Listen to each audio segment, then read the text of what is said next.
Baruch atah Adonai, Eloheinu melech haolam, asher kideshanu b'mitzotav betzivanu, leyot or legoyim benatan lanu, et Yeshua Meshicheinu or haolam.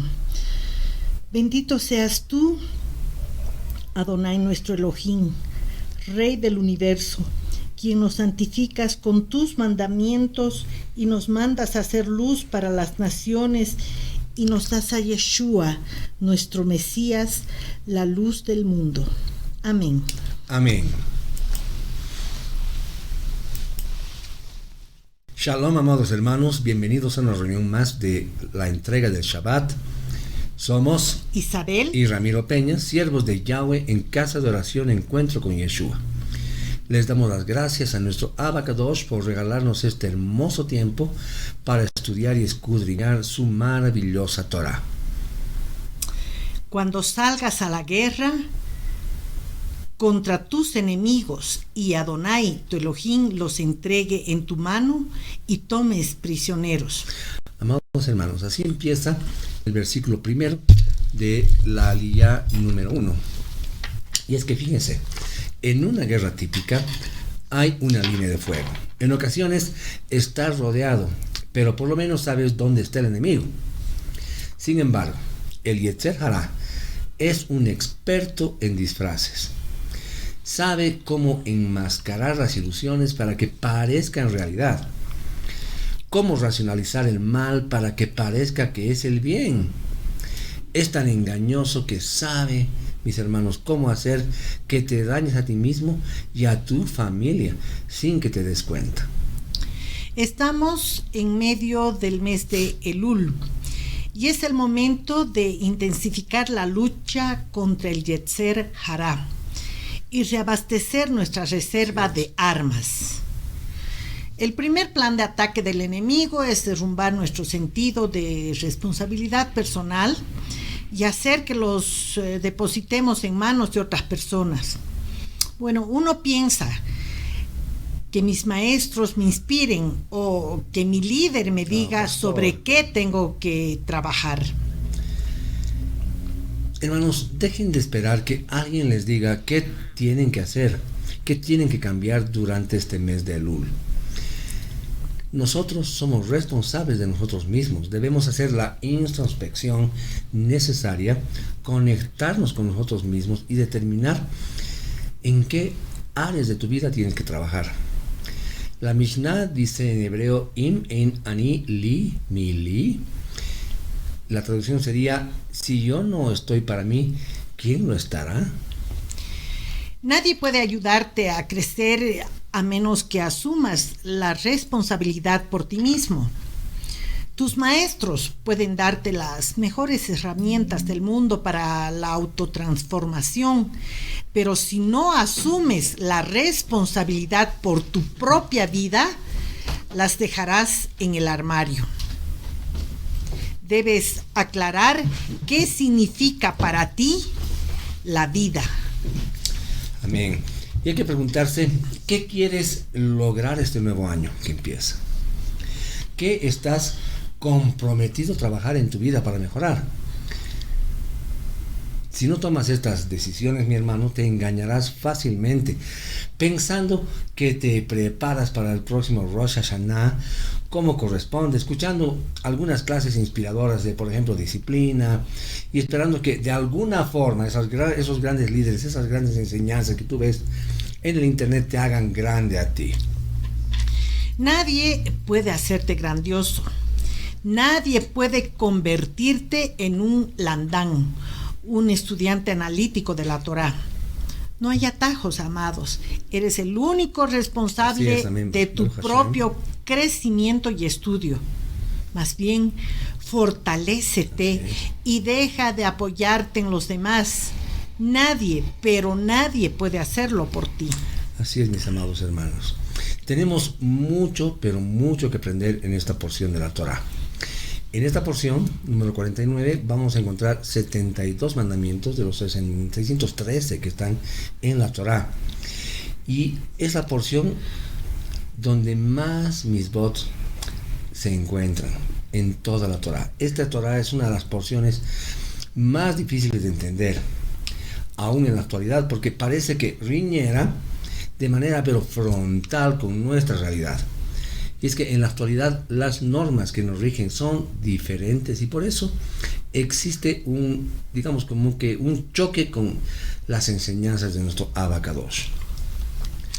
Pero yo los invito a que oremos que el Eterno nos dé sabiduría para comprender su voluntad y su pensamiento. Así es, mis amados. Entonces, preparando el corazón abierto, nuestros ojos espirituales, nuestro corazón, nuestros oídos espirituales que estén abiertos para comenzar a escudriñar esta maravillosa porción de la Torá de nuestro Yahweh bendito.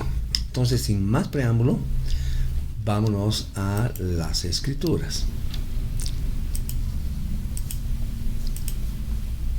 Muy bien. Entonces, mis hermanos amados, esta porción, la porción número 49, lleva por título Ki Tetze.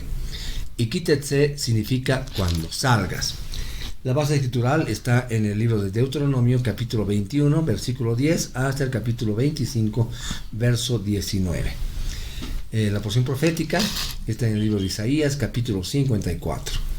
Y bueno, vamos a recorrer algunos versículos también del Brit Hadashah, por lo que les recomiendo que tengan a mano su cuaderno, su lápiz para tomar apuntes, anoten los versículos que vamos a ir estudiando y más tarde cuando ustedes puedan ver este video nuevamente en nuestro canal de YouTube, puedan verlo con mayor tiempo, puedan pararlo cuando sea realmente necesario.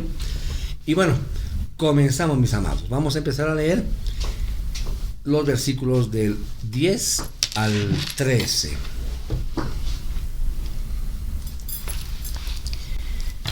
Cuando salgas a la guerra contra tus enemigos y Adonai tu Elohim los entregue en tu mano y tomes prisionero y ves entre los prisioneros una mujer que luce bien para ti y te sientes atraído a ella y la quieres como tu esposa, la traerás a tu casa donde ella se rapará su cabeza, se cortará las uñas y se quitará su ropa de prisión. Ella se quedará allí en tu casa y hará duelo por su padre y su madre por un mes completo, después de lo cual puedes entrar y tener relaciones sexuales con ella y ser su esposo, y ella será tu esposa. Mis amados hermanos, acá vemos un mandamiento como los anteriores que ya hemos ido estudiando, que va en dirección, digamos, como que contraria a las prácticas del mundo. Ese mundo en el cual vive sin las verdades de nuestro Abacadosh. Para las naciones sin Torah, los cautivos tras una batalla eran tenidos como esclavos. Amén. Amén. Más para los hebreos, lo estipulado por la ley era que los mismos fuesen tratados de otra forma. Por ejemplo, las mujeres de las naciones vencidas debían ser respetadas a tal punto que se estableció todo un mes para que la misma viviera su pena en paz. Y al finalizar este tiempo, se determinaría la verdadera intención de su captor, quien podía, por un lado, retenerla como esposa o permitirle marchar sin más o sin mayor problema. Esta, sin duda, es una de las evidencias de la justicia con la cual Elohim se ha propuesto revestir a su pueblo, a nuestro pueblo, a nuestros amados hermanos. Por lo que se puede afirmar que en los que sirven al Eterno no hay cabida para la injusticia ni el sadismo. Hay que recordar un versículo que está en Mateo 5:20.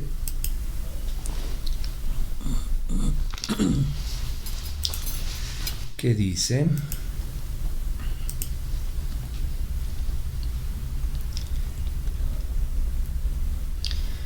Porque les digo que si su discernimiento y obediencia a los preceptos no es mucho mayor que la de los intérpretes de la Torá y los perushim, de ningún modo entrarán en el reino de los cielos. Amén, mis hermanos. Hemos leído en el versículos anteriores, Deuteronomio 21, 10 al 13. En el versículo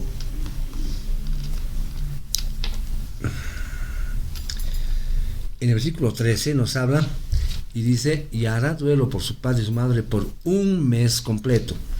Tomen atención en esto del mes completo. ¿Ok? Un mes es otra forma en la que podemos analizar este pasaje. Es suponer que la esclava puede ser como un tipo de Israel que estuvo esclavo en Egipto, es decir, en el mundo para nosotros. Y el Eterno la liberta de la esclavitud de Faraón. Cuando su dueño anterior había muerto tras ser vencido por el poder de Yahweh, ella era libre para casarse con el Todopoderoso. Pero como éste no quebranta su Torah, y es más, la Torah es la expresión de su carácter, él tuvo que esperar como mínimo 30 días, o sea, un mes, para que se pudiera casar con ella. Por eso, entre otros motivos, hubo un tiempo de espera entre la salida de Egipto y la entrega de la Torah, lo que vendría a ser el contrato matrimonial que se realizó, esa ketubá en el Sinaí. Amén. Amén. Versículo 14. En el evento que tú pierdas el interés en ella, la dejarás ir donde ella quiera, pero no puedes venderla por dinero o tratarla como una esclava, porque tú la humillaste. Hermanos, el propósito de este trato con esta mujer es que no sea agradable para el hombre. No es una situación ideal que él se case con ella, porque puede traer consecuencias negativas en el futuro. Y por esto, Elohim establece estas reglas para que finalmente él se dé cuenta que no le conviene casarse con ella. La Torah, mis hermanos, no prohíbe este tipo de matrimonio, pero tampoco lo anima. Más bien lo desanima con estas medidas. Si el hombre se quiere casar a pesar de esto, puede hacerlo. Sin embargo, corre el riesgo de que con el tiempo ella se convierta en una mujer aborrecida, según los siguientes versículos, y eventualmente nazca un hijo rebelde de su matrimonio. Según los versículos que luego vamos a leer, el Midrash, la madre del rebelde Absalom era una gentil de nombre Maaca, hija de Talmai, rey de Jesur. Fue una de las cautivas de guerra que el rey David había liberado más bien victorioso contra el rey Jesur. Vamos a leer el 15 y el 16. Si un hombre tiene dos esposas, la una amada y la otra aborrecida, y ambas, la amada y la aborrecida, le dan a luz hijos a él, y si el primogénito es el hijo de la aborrecida, entonces, cuando venga el tiempo para que él pase su herencia a sus hijos, no podrá dar la herencia del primogénito al hijo de la esposa amada, en lugar del hijo de la aborrecida, que es de hecho el primogénito. Amén. Esta designación, mis hermanos, se deriva de la raíz hebrea beker, bekaere, que significa llegar primero. Implica el ser primicia, privilegiado, alude a la responsabilidad conferida, mis hermanos, hacia el que ostenta el derecho de la primogenitura. Ejemplos de ello vamos a encontrar muchos en las escrituras. Por ejemplo, anoten esto en Génesis 49:3, Deuteronomio 21:17, Salmo 78:51, Salmo 105:36 y Éxodo 13 del 12 al 16.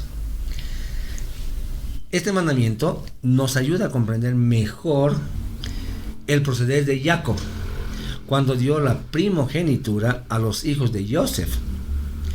Él mismo no lo determinó por ser el hijo de su mujer preferida, no lo hizo por causa de su amor por Rachel, sino por otros motivos de fuerza mayor. Hay que recordar, mis amados, que Rubén perdió su primogenitura por su pecado de adulterio. Simón y Leví perdieron a su vez la oportunidad de obtenerla por su violencia en la ciudad de Shechem, recuerden ustedes. Judá recibió una bendición especial, pero la primogenitura pasó a los hijos de Joseph por revelación profética, mis amados. Vamos a de Crónicas 5 del 1 al 2. Los hijos de Rubén, el primogénito de Israel, él fue el primogénito, pero como él profanó la cama de su padre, su primogenitura fue dada a los hijos de José, el hijo de Israel, pero no de tal manera para que él fuera considerado en la genealogía como el primogénito. De Judá surgirá el rey Mesías, pero el derecho de primogenitura será otorgado a José. Amén. Amén. Retornemos.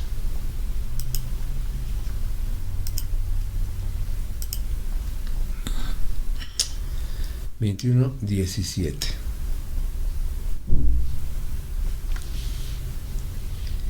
No, él tiene que reconocer como primogénito al hijo de la esposa aborrecida por darle una doble porción de todo lo que posee, porque él es los primeros frutos de su hombría.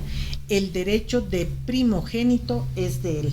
Amén. El mandamiento, una vez más, antepone, mis hermanos, la justicia y no permite excusas para su cumplimiento. ¿Lo ve? Cuando dice que el primogénito hereda una doble porción de todo lo que el padre posee, significa que él tendrá una doble porción entre los hermanos que reciben la herencia. Esto lo podemos ver en Deuteronomio 12:17, Deuteronomio 21:15, Génesis, Bereshit 43:33 y Segunda de Crónicas 21:3.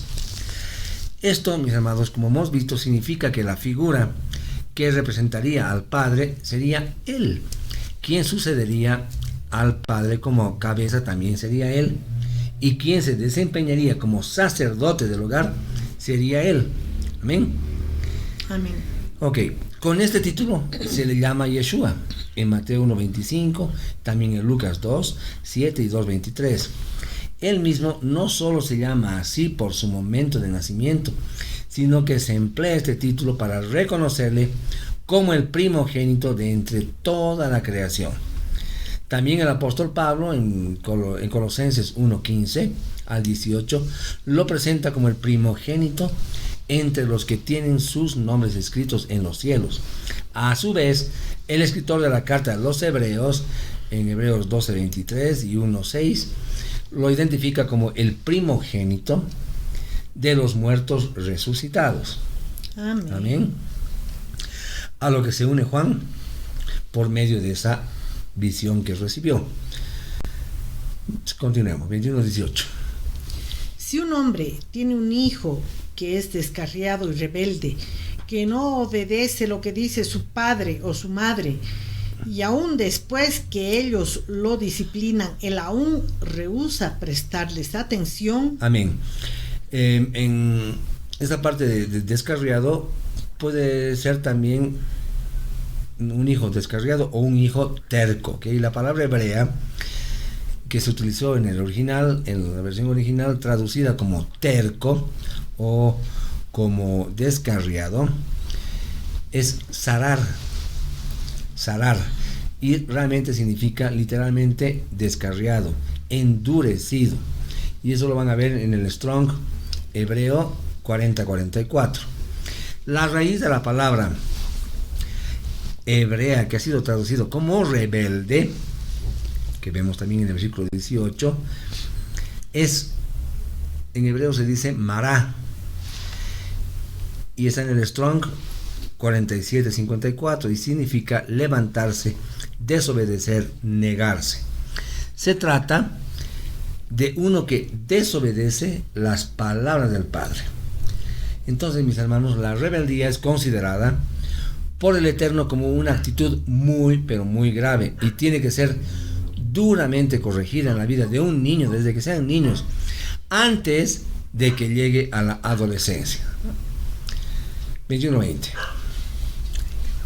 Y dirán a los ancianos de su pueblo: este hijo de nosotros es testarudo y rebelde, él no nos presta atención a nosotros, vive salvajemente, se emborracha.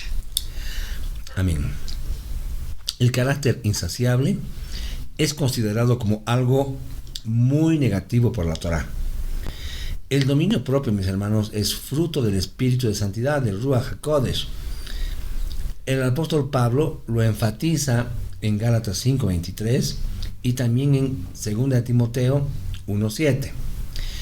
Y es que, hermanos, la autodisciplina es parte esencial de la conducta de un siervo de Yahweh. Amén. Y algo que los padres tienen que enseñar a sus hijos desde muy pequeñitos como prioridad. Una de las tareas más importantes que tenemos los papás es enseñar a nuestros hijos a no ser esclavos de sus deseos, sino más bien dominar sus impulsos y ser dirigidos por principios elevados, ¿no? Espirituales. La falta de dominio propio, mis hermanos, es condenada por la Torá en reiteradas ocasiones. Hay especialmente dos áreas donde el hombre tiene que aprender a dominarse, y son en la comida y en el sexo. Si no puede tomar estas dos áreas en su vida, el hombre nunca llegará a ser maduro espiritualmente. La embriaguez extrema es condenada por la Torá. Mashiach Yeshua fue falsamente acusado de ser un glotón y también de tomar bebidas alcohólicas, como fue registrado en Mateo 11:19, lo pueden revisar ustedes, que él mismo aludió a los comentarios malintencionados que se hacían de su persona. El Hijo del Hombre, mis amados hermanos, vino comiendo y bebiendo libremente, así dicen. Ajá, glotón y borracho, le decían, amigos de los cobradores de impuestos y de los pecadores. Pero la sabiduría se demuestra por las acciones que se producen, mis hermanos. Amén. 21-22. Si alguno ha cometido un crimen capital y el juicio de muerte está sobre él, él es puesto a muerte y luego colgado de un árbol. Una de las 4 formas de ejecución es por estrangulamiento. ¿Okay? Pero aquí no se habla de estrangulamiento, pero aquí más bien se está hablando de dar muerte al culpable y luego colgarlo de un árbol. La palabra hebrea para árbol es etz y significa árbol, árboles, planta, madera, leña, etc. Teniendo entonces en cuenta este argumento, muchos consideran la teoría de que nuestro Mashiach Yeshua pudo haber sido colgado de un árbol, según lo plantado por Shaul en su carta a los creyentes de Galacia, en Gálatas 3:13. Otros, por el contrario, afirman que este principio de ejecución descarta por completo la posibilidad de un enjuiciamiento realizado por medio de una cruz. Antes bien, dicen, se empleó un madero en lugar de un árbol. ¿Ok? 21-23.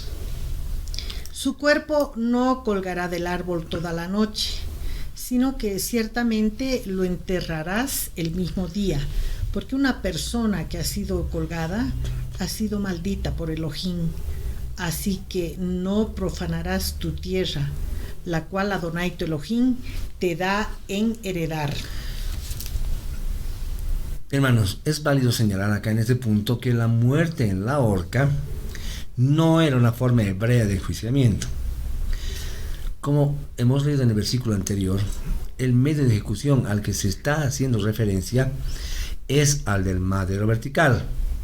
Ahora, cualquiera que fuese el medio de enjuiciamiento o ente causante de la muerte, este misbot, este mandamiento, prohíbe la exposición del cuerpo hasta el estado de putrefacción o hasta ser presa de las aves.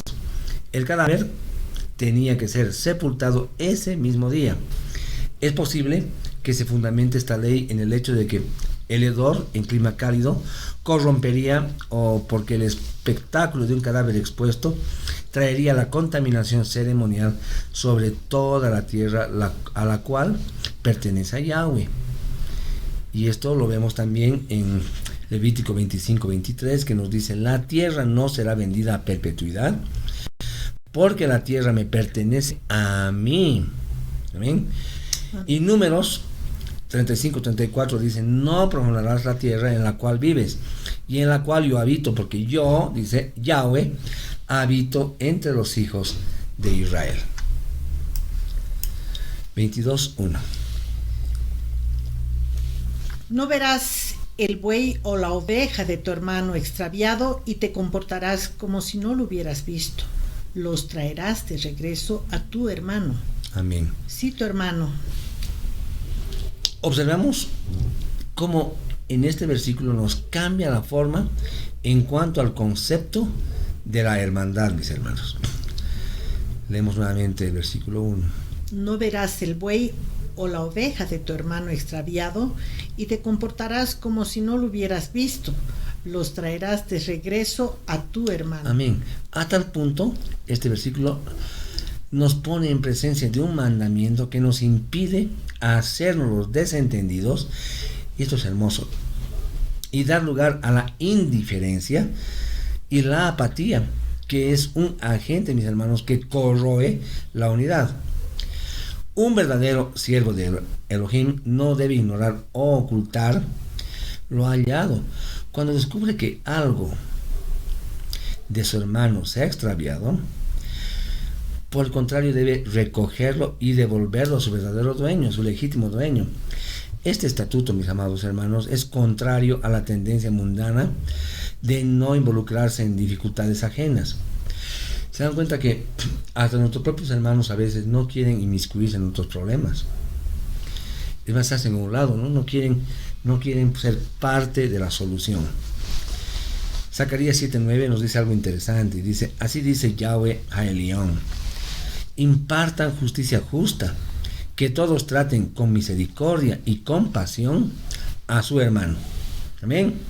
Amén. Es muy importante por ello no apropiarse de los bienes ajenos, mis amados hermanos. Cualquier forma de apropiación de bienes ajenos es considerada como robo. Incluso, esto es importante, cuando se refiere al tiempo. A veces nos encanta hacer perder el tiempo a nuestros hermanos. 2. Si tu hermano no está cerca o no sabes quién es el dueño, lo traerás a tu casa y permanecerá contigo hasta que tu hermano pregunte por él. Entonces lo regresarás a él. Hermanos, en el Talmud dice que si se tratara de un animal que come y produce, debe entonces producir y comer. Pero si por el contrario es objeto que no produce o come, debe ser vendido. El dinero se guarda y luego lo entrega al dueño del objeto, en este caso del animal, ¿no es verdad? Así que el extravío del objeto no pierde nada si es un objeto que se deteriora con el tiempo. 3. Harás lo mismo con su asno, su atuendo o cualquier otra cosa que él pierda.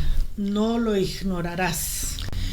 Un siervo de Elohim, mis amados hermanos, no debe nunca ignorar el sufrimiento de un animal, y más si es un animal perdido, sino más bien que debe cuidarlo hasta que se encuentre con su dueño para efectuar así la devolución. Amén. Amén. Este principio de cuidado y posterior devolución de pertenencias perdidas puede ser encontrado también en los países donde la Torah ha tenido una fuerte influencia sobre la conciencia de la población, de modo que el nivel de honestidad es realmente bastante alto. Hay ejemplos interesantes. Por ejemplo, la policía sueca tiene la función de guardar objetos perdidos donde la gente puede entregar cosas que han encontrado por allí. Si la persona que ha perdido algo no encuentra lo perdido, podrá ir a anunciarlo en la policía. En el caso de que se encuentre allí, se le devuelve al dueño. Dice que es una costumbre entregar un poco de dinero a la persona que encontró el objeto como una remuneración por su honestidad y también por su modestia. En el Japón, por ejemplo, cuando va la gente en el metro o cualquier otro transporte público y de repente está lloviendo, las personas pueden tomar libremente de una cesta de paraguas que están ahí en los modos de transporte y se van con el paraguas. Y al día siguiente van y lo vuelven a colocar en el mismo lugar. Es increíble el nivel de honestidad que tienen, ¿no? Entonces, eso es lo que debemos aprender. El Padre hoy día nos está enseñando cosas realmente importantes, mis amados hermanos, que no debemos dejar pasar de vista. 22:5. Una mujer no puede usar ropa de hombre y un hombre no puede ponerse ropa de mujer, porque cualquiera que haga estas cosas es detestable a Adonai, tu Amén. Elohim.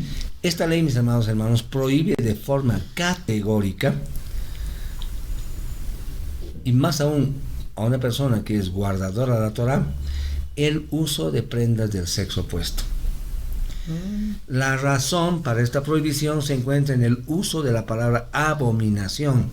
En hebreo es simá, con Z, simá, que denota una condición de depravación, de deshonestidad, de una persona inicua, inmunda, lujuriosa. Esta palabra, por su significado, aparece diversas veces en el libro de Deuteronomio, en este que estamos estudiando, de Barim, y se usa para describir todo lo que estaba asociado con el culto pagano de los cananeos. El Tanaj habla diversas veces de una ropa especial usada en el culto de los dioses cananeos, como se puede ver, anótenlo, esto lo revisan más tarde, en Segunda de Reyes 10:22, donde se refiere a la vestidura usada en el culto a Baal, como un atuendo distintivo para esta función, con cierto, carácter asexual. Y también en Segunda de Reyes 23:7 se habla de las mujeres que hacían tejidos para los varones consagrados a la prostitución ritual en el culto de Asera, la diosa de la fertilidad en la religión de los cananeos. En el culto de Asera, los hombres y mujeres que se dedicaban a la prostitución ritual usaban las mismas vestimentas como identificación de su dedicación a la diosa de la fertilidad, con el firme propósito de que el pueblo santo no fuese tras esas prácticas que promueven el travestismo, los drag queens y cosas, ¿no?, que borran las distinciones de la naturaleza, produciendo blandura y afeminación en el hombre, inmodestia y descaro en la mujer, como también liviandad e hipocresía en ambos. Yahweh no solo lo prohíbe, sino que las clasifica como detestables. Amén. Amén. Romanos es interesante, vamos a ir a Romanos un minuto.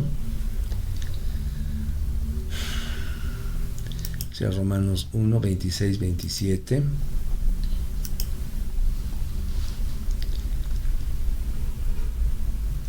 Por esto Elohim los ha entregado a pasiones degradantes, porque incluso sus mujeres han cambiado el uso natural de su sexo en lo que es antinatural. E igualmente los hombres renunciaron a los deseos sexuales naturales con la mujer y se quemaron en sus deseos el uno al otro. Los hombres cometieron actos vergonzosos con otros hombres, recibiendo en su propio cuerpo el castigo apropiado a sus perversiones. Amén. Amén, grave, ¿no? 22, 6, 7. Si cuando estás caminando ves un nido de ave en un árbol o en el suelo con pichones o huevos, no te llevarás a la madre con los pollitos. Dejarás a la madre ir, pero puedes tomar los pollitos para ti, para que las cosas vayan bien contigo y prolongues tu vida. Amén, qué interesante, ¿no? La Torah, mis hermanos, promete larga vida al que no trata a los animales con crueldad. La crueldad acorta nuestras vidas. Elohim nos creó para expresar compasión a los animalitos débiles y para que con las criaturas que son frágiles. La naturaleza, mis amados, nos enseña que si somos duros con el trato con ella, vamos a salir perdiendo. Si no riegas tus plantas, se mueren, ¿no ve? Si no das de comer a tus gallinitas, no te van a dar huevos. Si somos sensibles a la naturaleza y especialmente a los animales, nos irá bien. Y tendremos, amén, lo más importante, larga vida, como nos dice al final de este versículo 7. Amén. Este es un mandamiento con promesa de bienestar, mis amados, para los que la cumplen. No es el trabajo de los ambientalistas y de los protectores de animales solamente. Es el deber de cada siervo de Yahweh. que sea dispuesto a obedecer a plenitud su Torah. ¿Okay?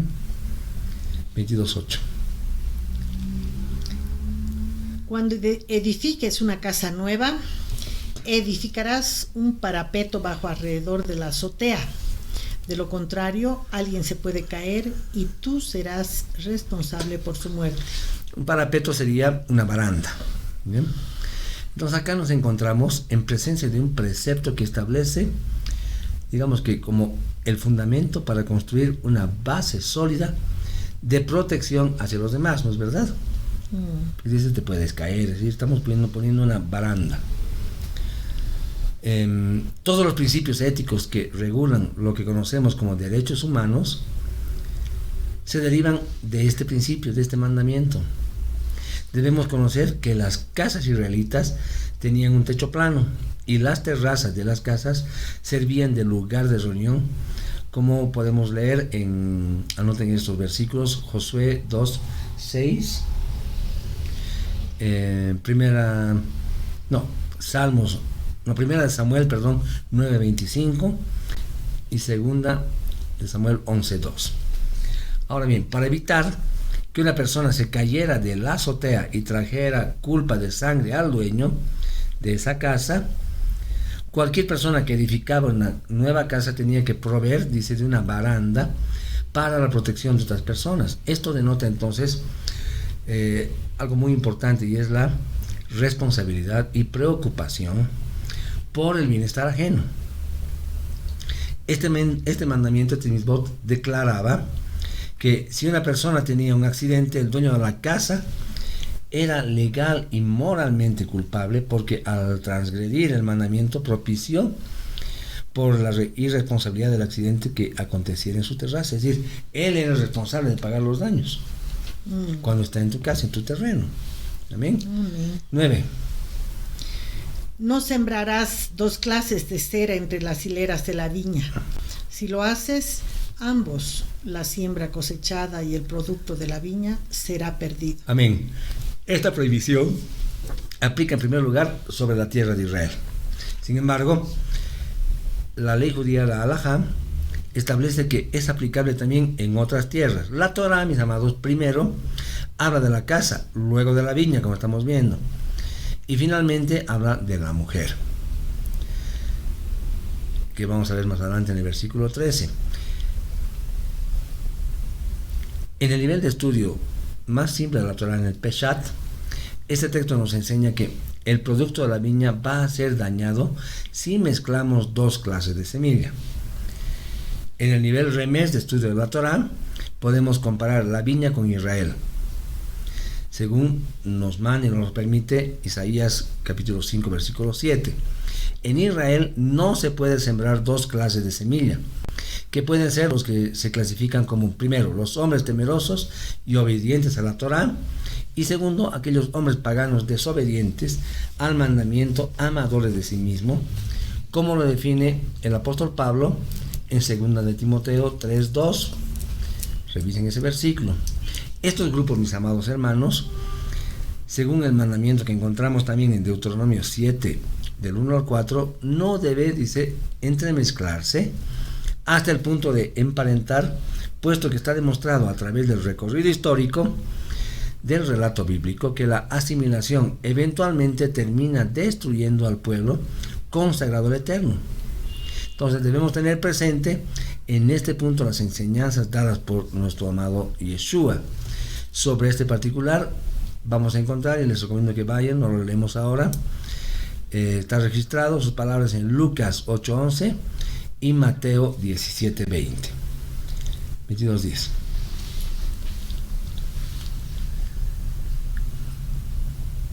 No ararás con un buey y un asno juntos. Ok, nuevamente volvemos al nivel más simple de interpretación de la Torah, del estudio de la Torah, que es el nivel Peshat.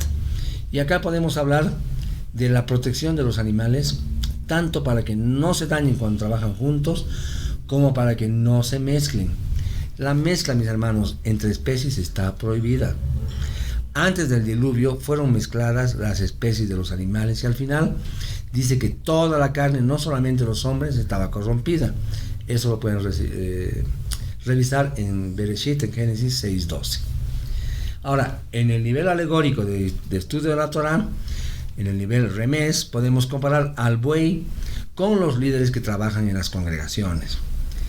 En 1 Corintios 9, del 9 al 11, se compara al líder con un buey.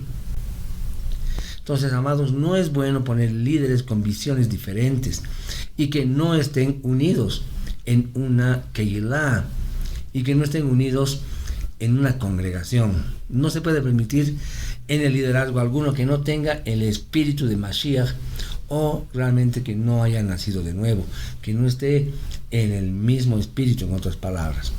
Este texto también nos enseña que un justo no debe unirse a un malvado, digamos en una empresa o en un negocio. Muy a pesar de que parezca ser la alternativa más sabia para echar adelante tu negocio, tu empresa, debemos preferenciar a los que, como nosotros, somos temerosos de Adonai y fieles a sus mandamientos, porque estos nos van a aportar mayor prolongación de paz proveniente de nuestro Abacadosh y de prosperidad en cada paso, en cada gestión que emprendamos, en cada actividad que emprendamos. Entonces, decidir por incorporar a gente tzadik, kadosh, en nuestras actividades, digamos, económicas, es, en última cuenta, escoger por prosperidad y empoderamiento. 22:11. No usarás ropa tejida con 2 clases de hilo, lana y lino juntos. Ok, según los sabios, dice que significa que las 2 clases de hilo no pueden ser rastrilladas, hiladas o trenzadas juntas. Solo se aplica a la mezcla de lana y lino. La lana es de origen animal puro, el lino es de origen vegetal que representa al suelo. El Talmud nos enseña que era permitido mezclar lana y lino solo en el talit. Los flecos son de lana y está permitido poner los flecos de lana sobre un manto de tela de lino. Estas provisiones de mezclas en los 3 niveles, suelo, animal y ropa, nos enseñan que tenemos que ser cuidadosos en no traspasar los límites que establece la Torah, de mezclar conceptos entre sí, sino marcar bien la diferencia entre una cosa y otra. Para los estudiosos y sabios de la Torah, esto es importante, pues establece, dicen ellos, un límite ante la obra interpretativa de la Torah, entonces colocando frenos a las ideas preconcebidas con las que se nos presentan ante un texto, con el fin, digamos que único, de encontrar en ella, como de lugar, una forma de legalizar quizás las cosas más absurdas que se les ocurran, ¿no? Es sin duda un mandamiento que representa una advertencia de peligro, alertándonos a no cometer este error que ha dado a luz a tantas, digamos, como que herejías y tantas denominaciones dentro del marco protestante, mis amados. Es importante tomar y reflexionar en eso. 22:12. Te harás cuerdas torcidas en las 4 esquinas del atuendo con el cual te cubres. Ok. Sobre este versículo hay 3 palabras básicas que precisan ser definidas: el tzitzit, el petil y el kedilim. La palabra tzitzit únicamente aparece en otro lugar de la Biblia, en donde vemos lo siguiente: la forma de una mano surgió y me tomó de un mechón de pelo, o sea, del tzitzit, de mi cabeza. Eso lo vemos en Ezequiel 8:3. En referencia a este versículo, el Talmud nos informa que los tzitzit son un conjunto de hilos que cuelgan, como saben ustedes, lo ven, conocen, libremente, parecidos a un mechón de cabello. De este modo obtenemos el primer requerimiento de los tzitzit: deberían contener cierto número de hilos sueltos. Esta parte de los tzitzit es denominada anaf. Pero a continuación la Torah también nos dice: pondrán en el tzitzit de la esquina una hebra trenzada, o sea, un petil de lana azul. La palabra petil o hebra trenzada tiene un significado particular. Sí denota una hebra trenzada, pero también tiene otras 3 connotaciones. Veamos cuáles son. La primera connotación de la palabra petil es la de enrollamiento. De esto se puede inferir el hecho de que uno de los hilos debería estar enrollado alrededor de los demás. Por ello, amados, la Torah declara que debe estar colocado en el tzitzit de la esquina. La palabra tzitzit se refiere en este aspecto, en este contexto, a los hilos sueltos. Y el petil o enrollamiento es colocado sobre y alrededor de los tzitzits. La segunda connotación se refiere a dos hebras entrelazadas entre sí. Esta es una de las razones por las cuales cada uno de los hilos de los tzitzits están hechos de dos hilos entrelazados a modo de cuerda. ¿No es verdad? La mayor parte de las autoridades judías de la halajá concuerdan que siempre que se menciona un hilo en la ley judía es definido como un entrelazamiento de una o más hebras. Y la tercera connotación de la palabra petil es casi una combinación de las dos primeras. La palabra significa tanto unido como torcido y por consiguiente también denota un hilo doble. De aquí, mis hermanos, aprendemos que los hilos son dobles. Esta es la razón por la cual hacemos los tzitzits de 4 hilos y luego los doblamos para hacer 8. Y luego los doblamos para hacer 8, ¿no es verdad? Encontramos varios lugares donde una hebra azul era utilizada, como por ejemplo en las vestiduras sacerdotales. En ese caso también era colocado a través de un agujero y doblado sobre sí mismo. Finalmente, la Torah también nos dice: harás gedilim, flequillos, en las 4 esquinas de tu vestimenta, con la que te cubres. Esto, hermanos, inmediatamente nos informa que los tzitzits únicamente son llevados puestos en una vestimenta de 4 esquinas o rectangular. Esta es la razón de por qué tanto el talit como el talit katán son de forma rectangular. ¿No es verdad? Nuestros talits son rectangulares. Sí. Amén. Amén. La palabra gedilim en sí misma nos enseña otro importante hecho acerca de los tzitzits. Mientras que la palabra tzitzit hace referencia a cabellos sueltos o hilos, la palabra gedil significa cabello o hilos unidos entre sí para formar una trenza o una cuerda. Obviamente un solo hilo, incluso si estuviera doblado y enrollado, no podría ser llamado un flequillo, un gedil, ¿no ve?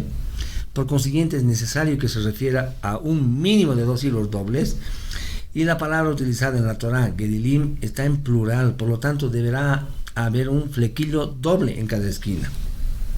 Amén. Amén. Para recapitular lo que hasta ahora hemos dicho, vemos que los tzitzits tienen 2 partes básicas. La primera consiste en hilos sueltos, los cuales son aludidos por la palabra tzitzit. La segunda parte consiste en la sección superior, que es donde los hilos son amarrados entre sí junto con el enrollamiento. Eso es lo que se denomina el gedil. ¿Ah? Amén. Ahora, el uso del tzitzit resulta, mis amados, en un ejercicio de obediencia que potencia el recordatorio constante de las 10 palabras, los 10 mandamientos más importantes de nuestra historia, las que determinan día tras día el camino que seguiremos, y esto hará la diferencia entre el éxito y el fracaso, entre la bendición o la maldición, y va a determinar que nos vaya bien o mal en nuestras relaciones cotidianas. Amén. Amén. 22:20. Ustedes leen los versículos anteriores.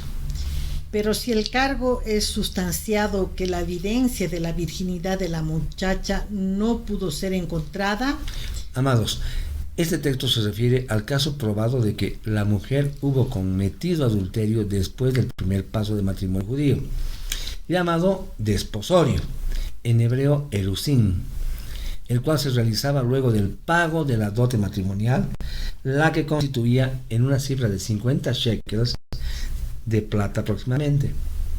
En el caso de la virgen, que era dada por el hombre al padre de la doncella, no con un sentido de compra, sino como una señal de agradecimiento y evidencia de que él mismo era capaz de suplir las necesidades de la anhelada como esposa. 22:26. No harás nada a la muchacha porque ella no ha hecho nada que merezca la muerte. La situación es como el caso del hombre que ataca a su prójimo y lo mata. Amén. Entonces, luego de abordar desde distintas aristas las sentencias que habrían de acometerse en los diferentes casos de, digamos, deslealtad matrimonial, se menciona acá una situación que no solo es condenada, sino que establece una cláusula de liberación de toda responsabilidad a la mujer agraviada. Se refiere al texto al acto de la violación, el cual es comparado como un asesinato. El daño que un hombre hace contra una mujer cuando la viola es comparado con la pérdida de la vida. Por ello, ningún siervo de Adonai debe consentir el maltrato y la violencia de la mujer. Los que guardamos la Torah y seguimos a Elohim, a ese Elohim justo y compasivo, como el que se reveló en las Escrituras, mis amados, tenemos que ser así. Pasamos de capítulo 23:1. Ningún adúltero entrará a la congregación de Adonai. Amén. Acá es preciso recordar que el castrado, en un adúltero castrado, en otra traducción dice castrado, ¿ya? Como adúltero. El castrado es uno que tiene sus testículos dañados, magullados. Pero según hallazgos era una práctica que podía ser tanto infligida como autoinfligida con el fin de evitar la prole. Amén. La prohibición de entrar en la asamblea de Elohim y por ende a la congregación de los santos significa que un castrado, un adúltero, ¿no?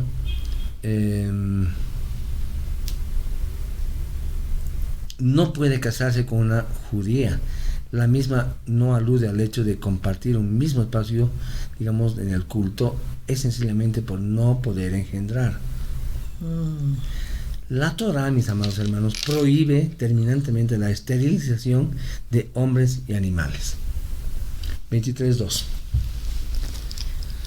Un masmer, uno nacido en incesto o adulterio, no puede entrar, casarse en la asamblea de Adonai, ni su cera hasta la 10ª generación pueden entrar a la asamblea de Adonai. Ok, un mamzer también puede ser llamado bastardo.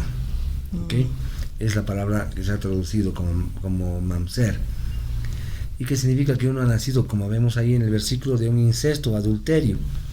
Este no puede casarse con una israelita. Un mamzer solamente es el resultado de una unión entre aquellos cuya relación es sancionada con el cortamiento espiritual, en hebreo karet. ¿Ok? Amén. 23:3.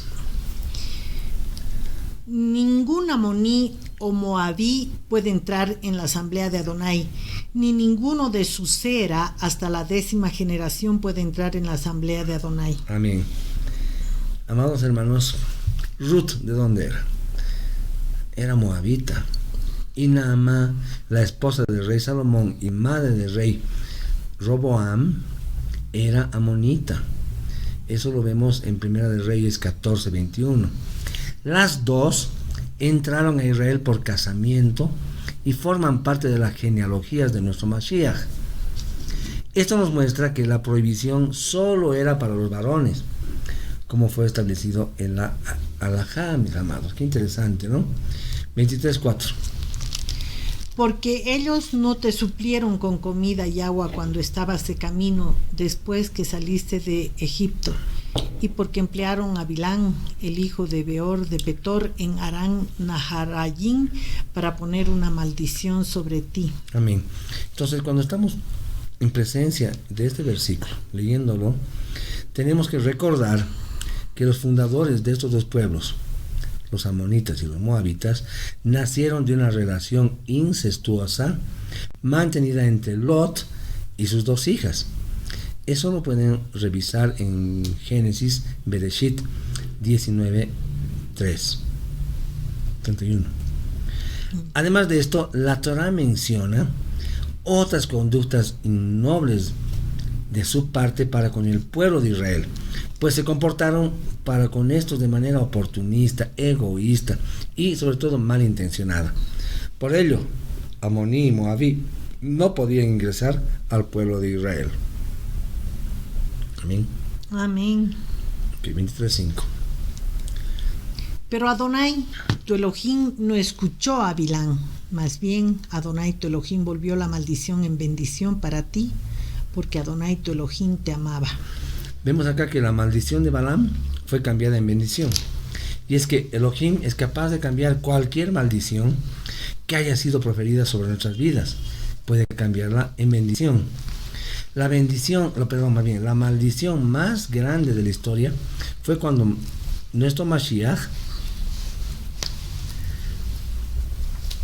fue colgado en un madero, como lo expresa Rab Shaul en Gálatas 3:13. Dice: el Mashiach nos redimió de la maldición pronunciada en la Torah, haciéndose maldito en lugar de nosotros, pues el Tanaj dice: todo el que es colgado en una estaca está bajo ¿qué? Bajo maldición. Y esto está citando a Deuteronomio 21, 22, 23. Entonces, esa maldición, mis amados hermanos, fue transformada en la mayor bendición para su creación. Y eso lo vemos en Gálatas 3:14, y dice: Yeshua HaMashiach hizo esto para que los gentiles, en unión con él, puedan recibir la bendición anunciada a Abraham, a fin de que por medio de confiar con llenura de fe pudiéramos recibir lo que fue prometido, a saber que el Ruach, el Espíritu. Amén. 23:7-8. Pero no detestarán a un edomí, porque él es tu hermano, y no detestarás a un egipcio, porque viviste como extranjero en la tierra de ellos. La tercera generación de hijos nacida a ellos puede entrar a la asamblea de Adonai. Amados, como ya hemos comentado en otras oportunidades, la ciudad de Roma fue fundada por un descendiente de Edom. Así que, según la interpretación que se deriva del Remes, del nivel Remes, el edomita viene a tipificar al seguidor de Cristo helénicamente diseñado. Según el pensamiento filosófico griego, es una mixtura pluralista, independentista, digamos, del protestantismo, ¿no? A pesar de ello, los que verdaderamente vivimos bajo la obediencia de la Torah, no debemos aborrecer a nuestros hermanos cristianos, por mucho daño que los mismos hayan hecho y aún hacen a los que se esfuerzan por mantenerse fieles a la Torah de Yahweh. Muchos de los cristianos son nuestros hermanos. Entonces, dígase que tienen el mismo espíritu de Yeshua. Amén. Amén. Y Yohanan 1:7 nos decía: este vino, hablando de Yeshua, como testigo para dar testimonio de la luz, para que todos creyeran por medio de él. 23:9.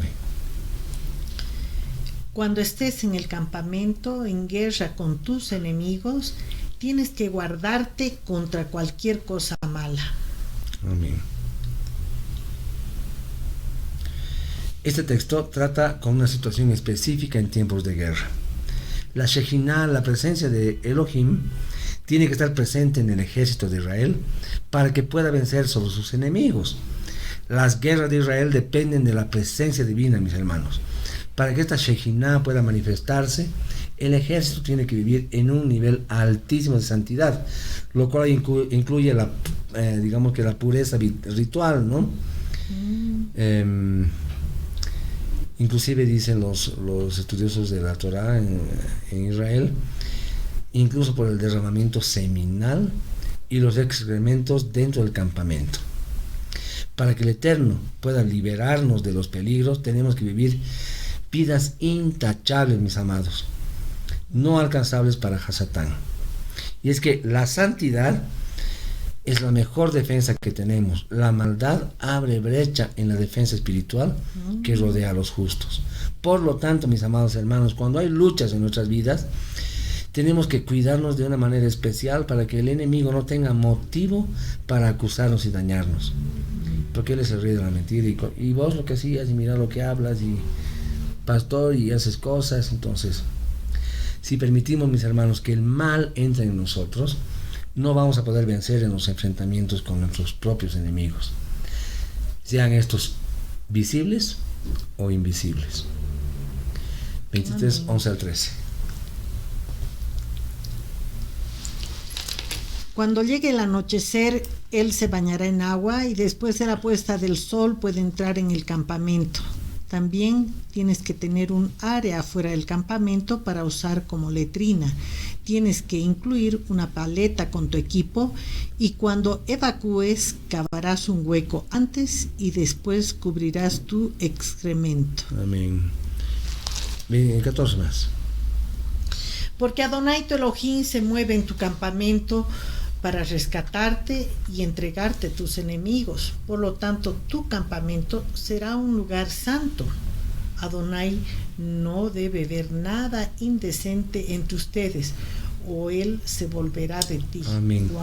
Acá otra vez debemos partir observando este versículo, partiendo por la premisa de que la mente del que camina en sendas antiguos, en las raíces hebreas de la fe bíblica, mis amados, esa mente tiene que estar ocupada en la interiorización, escudriñación, estudio, análisis de la Torá. Pues con este principio en constante vigencia, no vamos a ignorar la presencia de Elohim cuando se pasea en medio nuestro, pues el estar desapercibidos o no va a determinar, mis amados, nuestro triunfo o nuestra derrota. ¿Bien? Acá hay que recordar el versículo 25:10 de Mateo, que dice en su parte segunda: y las que estaban preparadas entraron con él a las bodas, y se cerró la puerta, dejando a las no preparadas. Él mismo declara: yo les doy la victoria o les entrego en manos de sus enemigos, no por sus deseos, sino porque todo acto de indecencia es la antesala de la derrota. Wow. 23:15. Si un esclavo se ha escapado de sus amos extranjeros y ha tomado refugio contigo en Israel, no le entregarás de regreso a sus señores. Ok, acá trata de un esclavo pagano que huye de su señor desde el extranjero para refugiarse en la tierra de Israel. Entonces dice acá que no se le puede devolver a su amo. El caso, recuerden ustedes, de Onésimo no aplica porque él no huyó del extranjero para refugiarse en la tierra de Israel, y por lo tanto el apóstol Pablo lo devuelve a su amo, y eso lo ven ustedes en Filemón 10:17. ¿Okay? 23:16. Permítele quedarse contigo en cualquier lugar que le venga bien entre tus asentamientos. No lo maltrates. Bien. Como podemos observar, este versículo registra el mandamiento a través del cual se exige la libertad total de residencia a los que solicitan refugio durante un conflicto bélico. Dice: para este fugitivo extranjero, que podrá residir en el lugar que haya de elegir en alguna de tus ciudades en lo bueno para él. Amados, el único criterio para fijar su residencia será su comodidad. ¿Ok? Amén. Amén.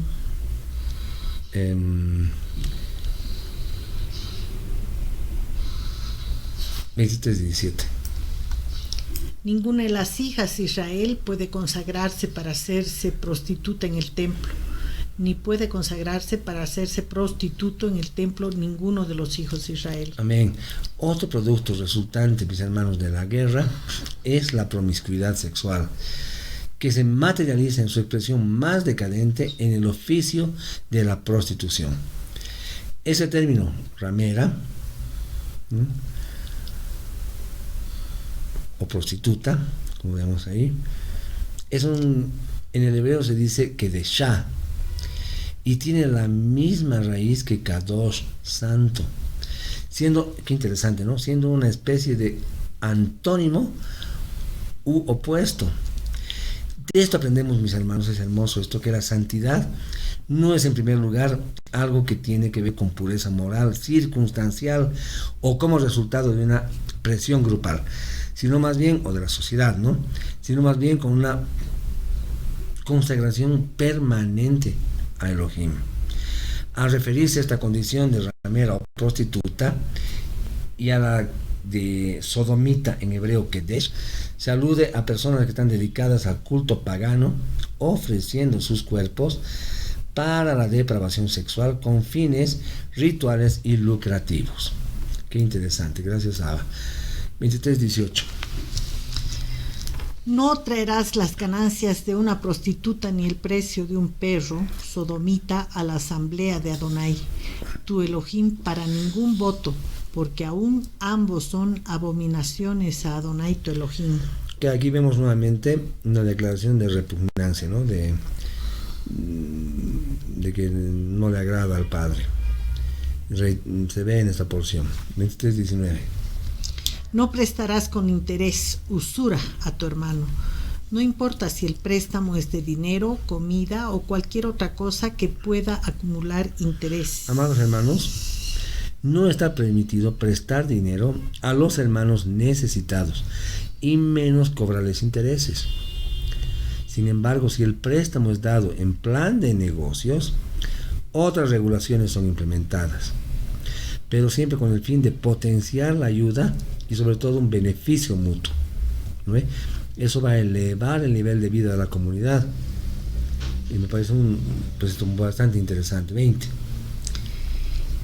A un extranjero puedes prestar con interés, pero a tu hermano no prestarás con interés, para que Adonai tu Elohim te prospere en cualquier cosa que te empeñes en hacer en la tierra que estás entrando para tomar posesión de ella.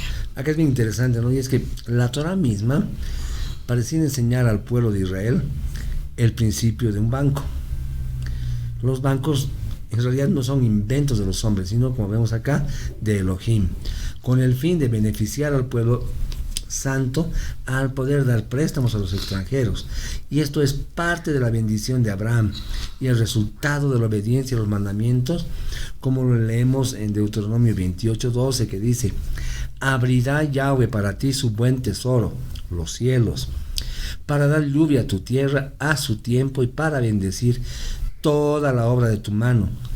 Y tú prestarás a muchas naciones, pero no tomarás prestado. Amén. Amén.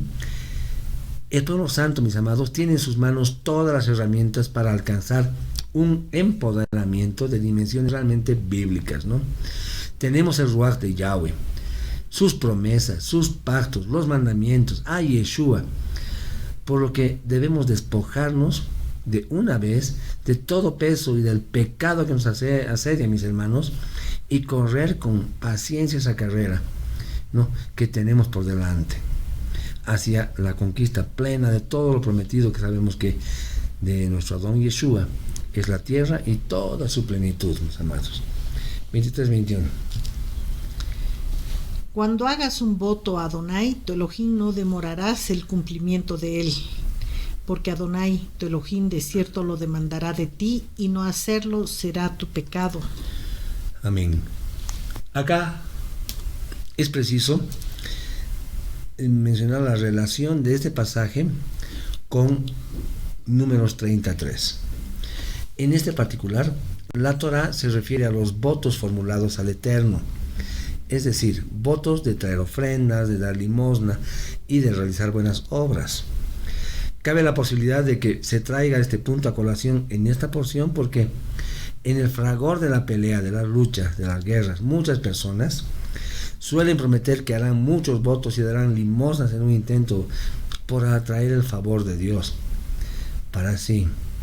Pero hay que tener presente lo que se nos enseña en Eclesiastés 5, del 4 al 6, que dice: cuando haces un voto a Yahweh, dice Eclesiastés, no tardes en cumplirlo, porque Él no se deleita en los necios. El voto que haces, cúmplelo. Es mejor que no hagas votos a que hagas votos y no los cumplas. Amén. Amén. Ok. 23, vamos a adelantar un poco al 24 y 25. Cuando entres en la viña de tu prójimo, puedes comer suficientes uvas para satisfacer tu apetito, pero no pondrás ninguna en tu cesta. Cuando entres en el campo de tu prójimo, donde cosecha granos, puedes arrancar espigas con tu mano, pero no pondrás la hoz en el grano de tu prójimo. Acá vemos como que las viñas, como los trigales, a menudo vemos que estaban sin cerco. Es verdad, no había algo que te impide entrar. Estabas libre, tenías un paso libre para entrar.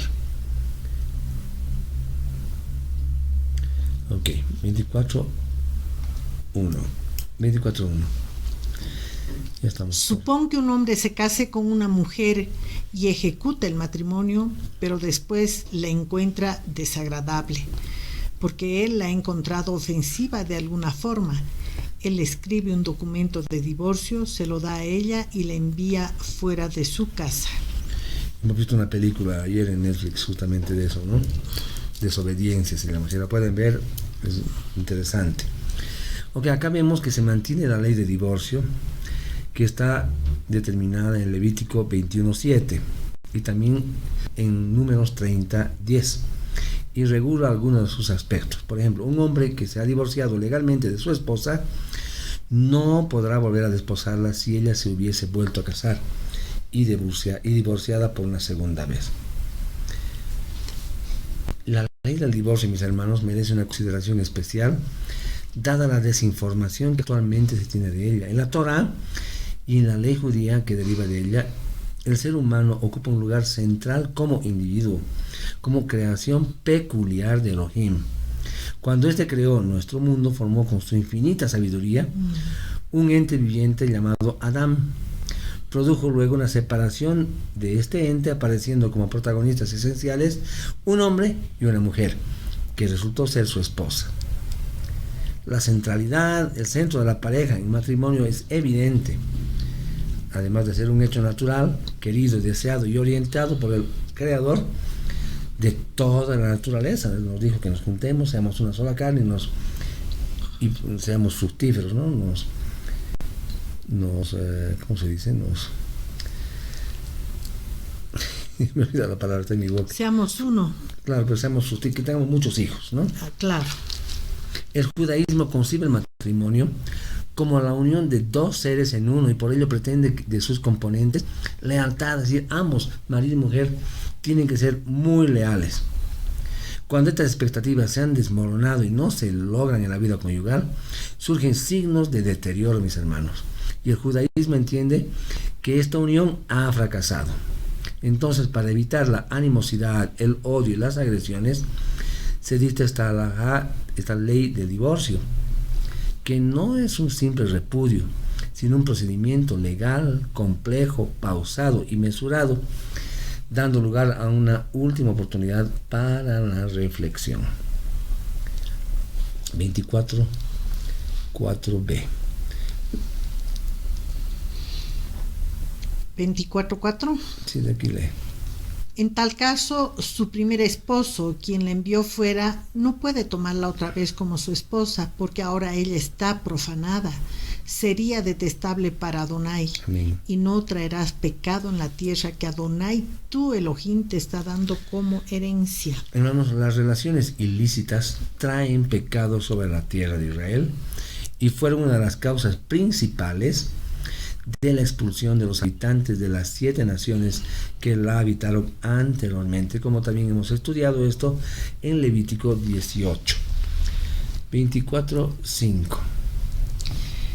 Cuando tomare alguno mujer nueva, no saldrá a la guerra, ni en ninguna cosa se le ocupará.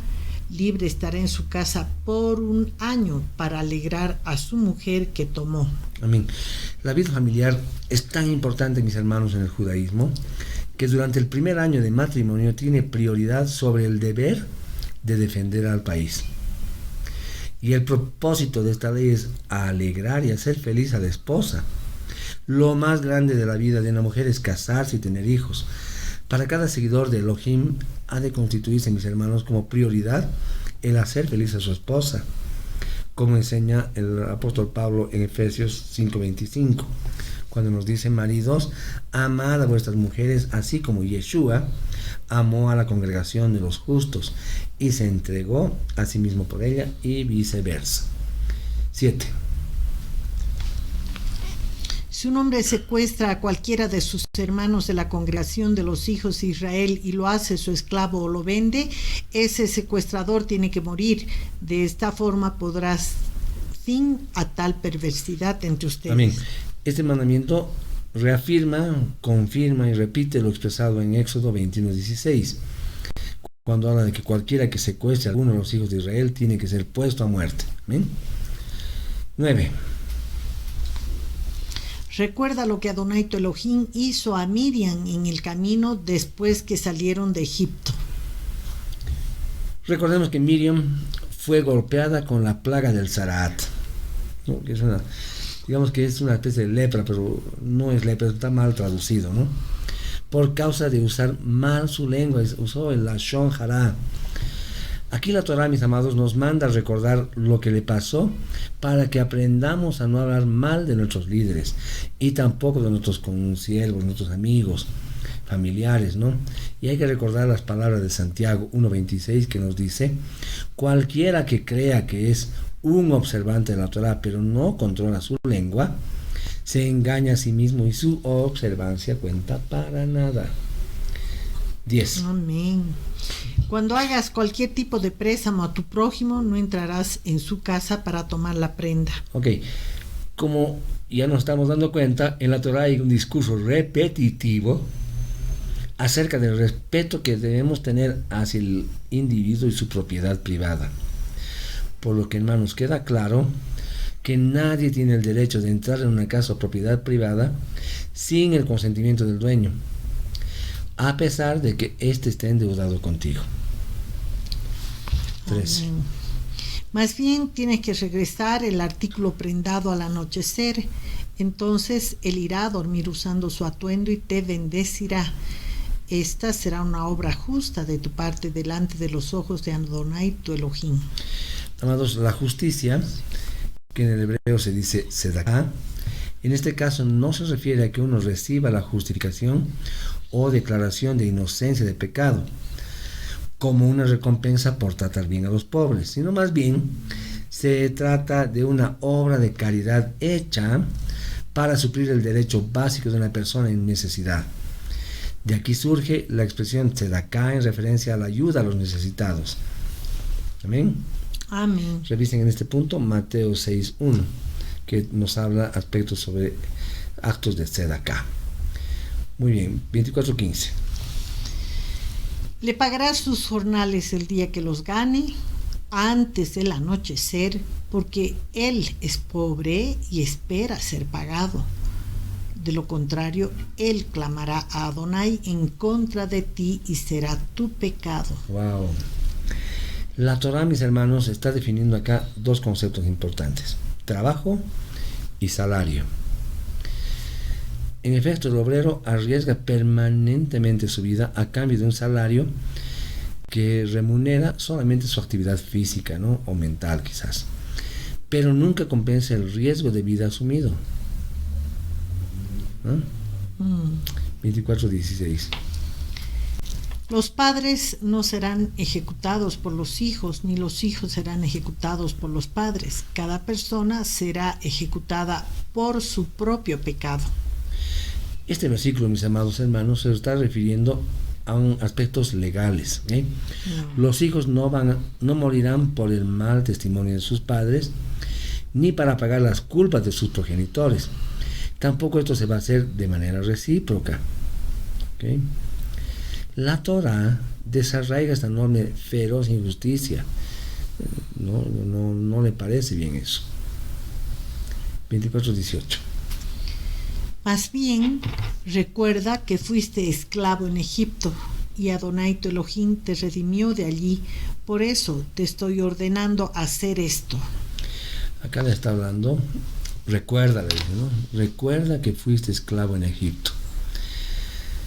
Ok, acá podemos ver al menos 12 recuerdos. ¿Okay?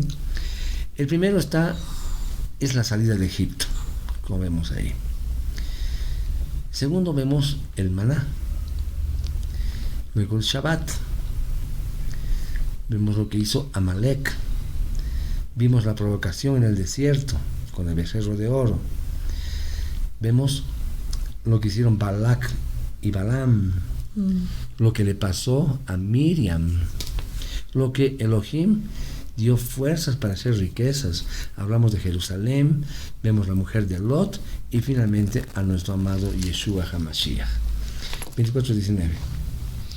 Cuando coseches el grano en tu campo, si olvidas un manojo de grano allí, no regresarás para buscarlo. Se quedará allí para el extranjero, el huérfano y la viuda, para que Adonai, tu Elohim, te bendiga en todo el trabajo que hagas. Amén. El pueblo de Elohim recibió instrucciones de dejar parte de su cosecha en los campos, de modo que los extranjeros y los pobres pudiesen recogerla. Esta segunda recogida era denominada espigar y constituía una manera de proveerse de comida. Años más tarde, recuerden ustedes, Ruth obtuvo comida para sí y para Noemí al espigar tras los segadores en el campo de Boz, juntando las sobras.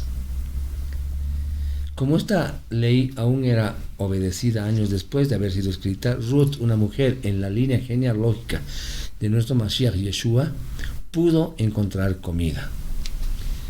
Amén. Amén. Afirmamos entonces, por medio de la asimilación de este mandamiento, que la prosperidad laboral viene como resultado del ocuparnos en bendecir a los necesitados. Vamos a repasar algunos versículos de Salmos que nos hablan de eso. Salmo 37:26. En todo tiempo ten misericordia y presta, y su descendencia es para bendición. Salmo 112:5. El hombre de bien tiene misericordia y presta. Proverbios 19:17. El que es generoso con el pobre le presta a Yahweh, él le pagará a su debido Amén. tiempo. Retornamos a la Torá y leemos Deuteronomio 25:5. Si hermanos viven juntos y uno de ellos muere sin hijos, su viuda no se casará con alguien que está emparentado a él. El hermano de su esposo irá a ella y ejecutará los deberes de cuñado casándose con ella. Ok, hoy en día no ocurre eso, ¿no es verdad? No hay ese tipo de matrimonios y por lo tanto siempre se hace el acto descrito en los versículos siguientes llamados Halitzá. Vamos a ver más adelante.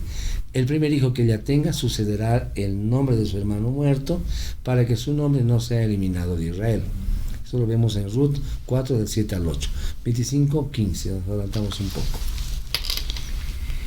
Tendrás un peso justo y correcto, y tendrás una medida correcta y justa, para que prolongues tus días en la tierra que Adonai, tu Elohim, te está dando. Amén. Amados hermanos, acá vemos una enseñanza importante, y es la de que en los negocios, los negocios deben ser conducidos de acuerdo con los más elevados principios éticos. Por lo que podemos concluir que una persona que no anda con engaños tendrá una vida prolongada, pues esto es promesa de Elohim, ¿no es verdad? Es promesa de Elohim. Ok, leamos 25:17. Recuerda lo que Amalek te hizo en el camino cuando estaba saliendo de Egipto. Amados hermanos, cuando andamos con unas pesas falsas, Amalek recibe el permiso para dañarnos. El pecado, sin lugar a dudas, abre puertas a la calamidad y al pesar. Estas se manifiestan con mayor regularidad cuando, al procurar aumentar nuestros ingresos, rebajamos nuestros estándares de sanidad, de calidad. Fíjense hasta dónde llega Elohim y nos da tanta enseñanza, ¿no? Cuando llega una propuesta tentadora que promete más con menos, ¿no? Entonces nosotros queremos aferrarnos a eso, ¿no? Amén. Amén. Ok, 21, ¿dónde estamos? Vamos a ir al...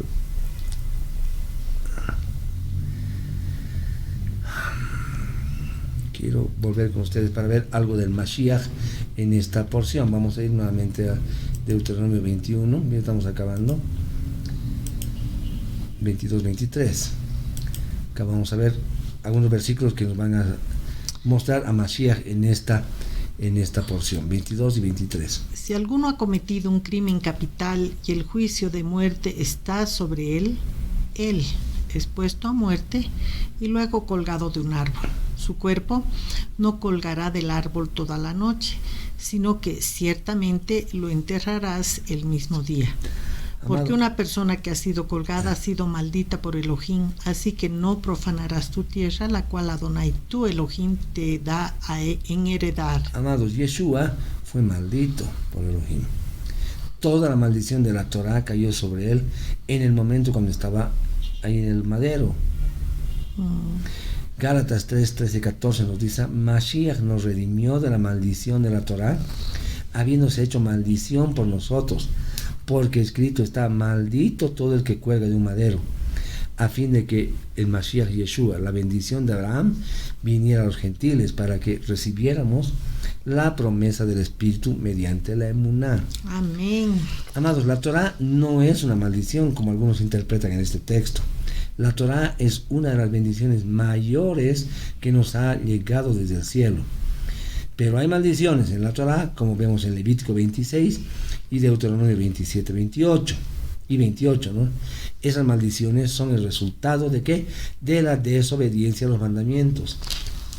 Yeshua nos compró libres de las consecuencias de nuestros pecados, que son las maldiciones que están escritas en la Torah.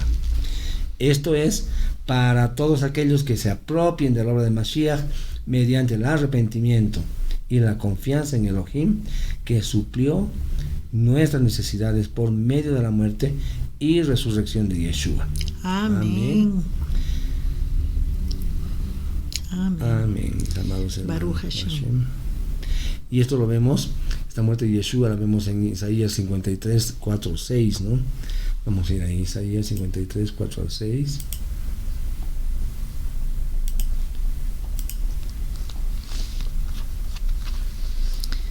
Ciertamente llevó él nuestras enfermedades y sufrió nuestros dolores.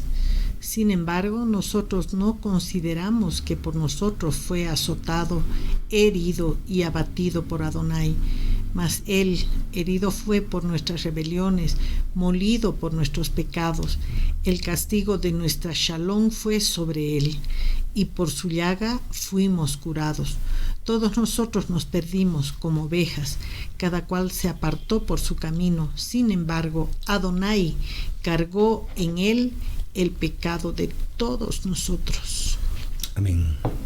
Yeshua, mis amados, tomó nuestro lugar, cargando esa maldición que nos correspondía a nosotros. Así podemos ser liberados, perdonados y restaurados. El resultado de que Yeshua tomó la maldición de la Torah es que la bendición de Abraham venga sobre todo aquel que en él cree. Como lo dice Yohanan, veamos si estamos terminando. Yohanan 3:16. Es algo que conocemos de memoria este versículo y es realmente hermoso, ¿no? Nos dice: porque de tal manera amó Elohim al mundo, que incluso dio a su Hijo unigénito, para que todo el que crea en él no se pierda, sino que tenga vida eterna. Amén. Amados, si Yeshua fue objeto de la maldición de la Torah para que la bendición de Abraham llegara a todos los que profesamos emuná en él, entonces tiene que haber una conexión entre las maldiciones de la Torah y los que viven sin fe en Yeshua. Efesios 2:1-2 nos dice: